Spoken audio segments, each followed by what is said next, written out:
Saya ada cerita sedikit, ini kisah nyata. Sewaktu saya masih aktif Badan Intelijen Pertahanan di bawah Kementerian Pertahanan. Karena DIA atau Defense Intelligence Agency tugasnya berbeda dengan CIA, tugasnya berbeda dengan FBI. Jadi kalau tidak punya DIA, banyak hal yang bocor dalam defense atau melindungi keutuhan bernegara. Jadi suatu hari dulu, salah satu tugas di hari Rebo, di mana Senin, Selasa, Kamis, Jumat, Sabtu, Minggu saya adalah makhluk ekonomi.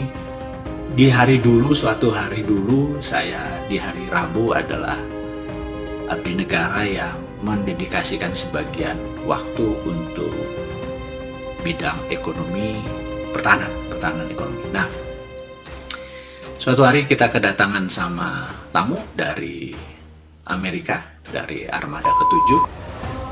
Saya tidak sebutkan namanya, tapi saya mau menceritakan dongengnya. Nah, sahabat semua, jadi mereka ini bertanya bahwa mereka melihatkan peta. Peta itu adalah partly bangunan-bangunan di Laut Cina Selatan, pulau-pulau yang dibangun dari sejak 2000-an sehingga tahun 2016-2017. Di situ terlihat bahwa bangunan itu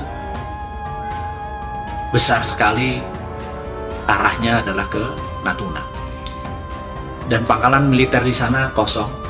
Jawaban dari pasukan ke-7 itu bilang, nanti ini gasnya dan minyaknya ngambilnya dari Natuna, gitu ya. Pertanyaan dia adalah, Indonesia sebenarnya di pihak mana, gitu ya. Menarik pertanyaannya. Indonesia di pihak mana? Nah, saya bersama 6 senior, mereka-mereka yang sudah berpengalaman puluhan tahun di dunia pertahanan ini, saya cukup agak shock dengan pertanyaan dari pihak Armada ke-7 ini. Ternyata Indonesia sebenarnya dikaruniai orang-orang pintar, karena ke-6 orang senior tadi menjawab sangat diplomatis. Jawaban dia adalah, kami all along, dari dulu berada di pihak Amerika, tetapi kenapa sih Amerika ngacak-ngacak Indonesia dengan teroris, dengan act of terror? Kalimat itu cukup menskak mereka, bahwa Amerika ini kalau kita mau bersama-sama kok sering ngacak-ngacak Indonesia sih, gitu ya. Dan jawaban dia, oh enggak, kami jawabannya agak sedikit diplomatis, tapi kita tahu bahwa dia nggak siap dengan pertanyaan tersebut, gitu ya. Terus ada satu lemparan dari saya adalah, wah, enakan sama Tiongkok, karena Tiongkok kalau kita minta portfolio keuangan langsung turun. Jawaban dia, wah, nggak bisa, Amerika itu swastanya independen, negara nggak bisa atur. Saya bilang, nggak gitu. Amerika itu sewaktu mengambil Libya, mengambil Afghanistan, mengambil Irak, segala macam militer dulu, habis itu swasta masuk ke sana dan panen akbar, itu perampokan, kita bilang itu. Itu artinya swasta dikendalikan oleh negara juga, dan negara di garis depannya. Serangan-serangan tadi membuat ke-7 orang dari Armada ke-7 dari Seven Fleet tadi cukup kaget, gitu ya.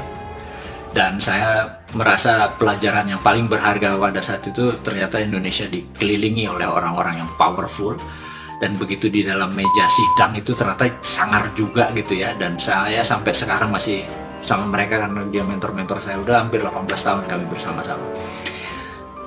To make story short, mereka akhirnya pamit pulang, dan begitu salaman terakhir adalah, kami sudah datang ke seluruh negara ASEAN, belum pernah kami berhadapan dengan orang-orang powerful seperti Anda.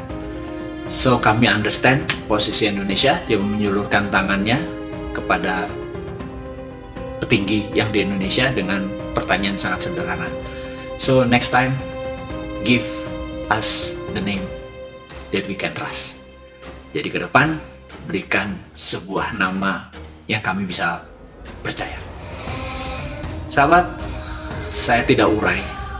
Anda boleh artikan sendiri nanti sambil tidur, apa maksudnya nih, give the name that we can trust. Apakah dia tidak percaya dengan pemerintahan yang sekarang, ini ada grand plan yang lebih besar daripada itu. Tapi itu semua hanya kiasan, hanya sanepo, hanya nanti cerita sebelum tidur untuk Anda diskusikan dengan diri sendiri atau dengan sahabat semua. Saya hanya bercerita bahwa Indonesia ini banyak sekali orang-orang yang powerful. Sayangnya dia tidak berada di lingkaran politik. Ini sekali lagi, saat ini mereka tidak di lingkaran politik dan mereka malah politik, tidak berpolitik. Seperti saya tidak ada niatan untuk berpolitik. Saya hanya mengajarkan teman-teman melalui udara bagaimana cara cerdas bernegara, bagaimana cara berbisnis tanpa niatan mengambil posisi politik. Andalah instrumennya nanti untuk menjadi new mind, untuk menjadi orang-orang yang baru menguasai Indonesia agar Indonesia menjadi negara yang berdaulat menggunakan MMT, karena kita mempunyai infrastruktur yang kuat, yaitu sumber daya alam, sumber daya geolokasi kita, dan kemudian kita menggunakan strategi MMT. Pasti Indonesia di 2045 lebih besar dari Tiongkok, lebih besar dari Amerika, karena memiliki apa yang Amerika dan Tiongkok tidak miliki. Dan ini yang membuat kami kaum New Mind ini gregetan menunggu 2024 kok lama seperti judulnya hari ini. Sahabat semua, dimanapun Anda berada, kita di penghujung perjumpaan kita. Mohon maaf jika ada kata-kata yang menyinggung atau terlalu vulgar. Niatnya ini hanya untuk mengingatkan diri saya dan sahabat semua bahwa Indonesia adalah salah satu negara yang ditakdirkan menjadi global player atau negara besar.